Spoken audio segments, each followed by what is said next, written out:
When my mother was a little girl, around the age of 13, she developed a mental illness, schizophrenia. Now, during those days, especially in the Black community, you didn't seek out the help of a psychiatrist. And so her condition went undiagnosed and it was untreated for the remainder of her life. Fast forward to when I was born, and around the age of 13, I too began to suffer from extremely severe anxiety and depression. And as a matter of fact, I just felt a lot of rage inside of my body. I was full of rage because I felt like I didn't get the childhood that I deserved. I experienced a lot of emotional and psychological and physical abuse that I felt like I had to hide away from the world. I didn't want people to see just how much pain that I was in. I wanted people to see me for my personality, for my beauty, and for my truth. But unfortunately, a lot of that was covered up with a lot of intense and dark emotions. Later on, I went to college and I was still carrying a lot of these emotions inside of me. I was still deeply struggling and in a lot of emotional and physical pain. So I decided to try talk therapy. And unfortunately, it wasn't working for me to talk away the pain. And I was struggling. I was suffering. And then, during my senior year of college, my brother passed away, my older brother, from an incredibly tragic accident. This was a turning point in my life. I decided I had to do something so that the pain wasn't taking me over. I had to do something in order that I could become in an empowered relationship with what was happening in my body, but I didn't know how. Some of my friends, noticing the state that I was in, took me to my first yoga class. And if I'm going to be honest, I hated it. I cried and I raged. And inside of my head, I was insulting the yoga teacher the entire time. I was pissed. I was like, who are you to tell me that I have to feel all of these emotions? Who are you to tell me that it's necessary for me to get into my body in order to heal? And then I remember the last 5 minutes of that yoga class, laying down in Shavasana. And it was like for the first time in 20 years of living, there was a feeling of incredible peacefulness and expansiveness that came over my body. It was so unfamiliar. I didn't know what to do with it. But I knew that somehow this was the key to me being able to feel alive again. Later on in life, I gave birth to a beautiful baby girl named Dahlia. She is my everything. And I remember when I first looked into her eyes, I realized that there was a lot more work that I had to do inside of myself if I was going to give her the childhood that I was never able to have.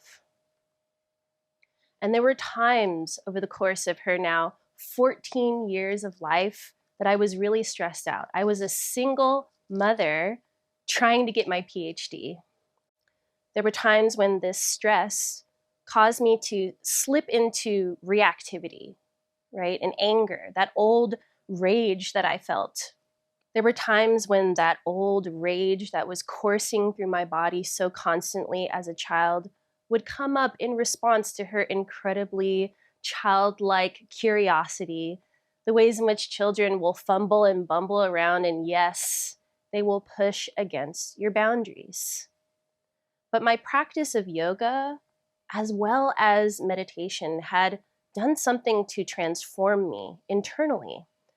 When I felt that old pain and rage rise up inside of my body and the memories of the way in which my mother would physically or verbally lash out at me for exhibiting the same childlike curiosity and fallibility, I would take a pause. I would breathe.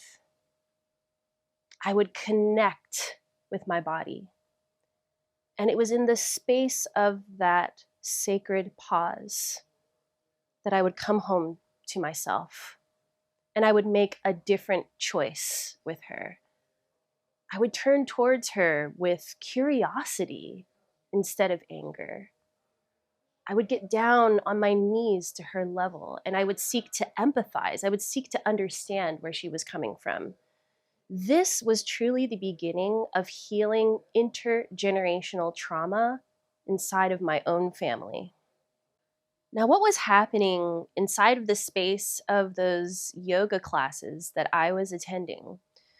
We would be moving through some sequence of poses, sweating with one another, and all of a sudden, there would be this incredible blossoming of discomfort somewhere inside of my body, blooming open from my shoulder or my hips or my thighs. And this discomfort was something that I was used to running away from. I wanted to numb because that was what I was used to in my former life.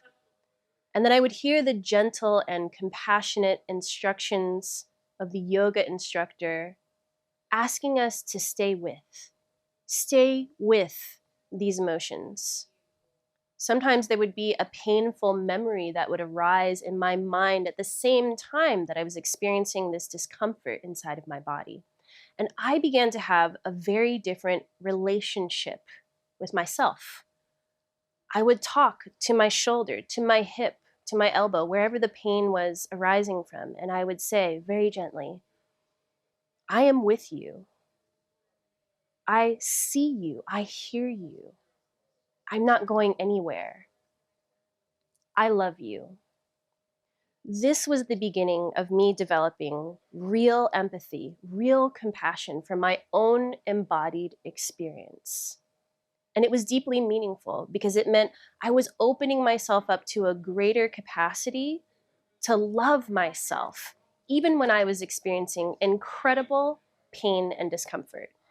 Everything that I have experienced in my life, the pain, the suffering, as well as the beauty and the release and the joy, led me to want to understand on a much deeper level why it was that yoga and meditation practices were so incredibly impactful in my life. This led me to the journey of becoming a neuroscientist, the job title that I am so blessed to have today. In my research, I look at how it is that contemplative practices such as yoga and mindfulness are a rich part of the path forward to healing intergenerational trauma. So many of us, the world around, are in pain, and we are used to doing anything that we can to escape from it, to run from that pain, right? We are numbing ourselves out on a collective basis. You could even say it's an epidemic of numbing. So what do? We are drinking, we're doing drugs, we're shopping, we're on our phones, hunched over, not connecting with ourselves, not connecting with the rest of the world. And I gotta tell you, the more we numb, the deeper the problems of the psychological and physical violence that we are experiencing in this world, the war and the oppression, the deeper the pain of this is going to go. We have to feel in order to heal. We have to connect with our bodies, our emotions, sensations, the feelings that are coursing through us every single day. This is a part of what makes us alive. These are our superpowers, in fact. And when we can use practices like yoga and meditation to connect with ourselves, to be able to increase our capacity to stay with our own discomfort, moments of magic and insight and creativity, moments of profoundly intimate connection and relationship can arise in the space of these practices, especially when we are practicing in the context of community. I want everyone to know that we have everything that it takes built into the very design and intelligence of our bodies to do something, to be empowered to affect true collective social change for everyone. So, as I like to say, if you have a body, then you deserve well-being. You have everything that you need inside of you to heal yourself as well as the world.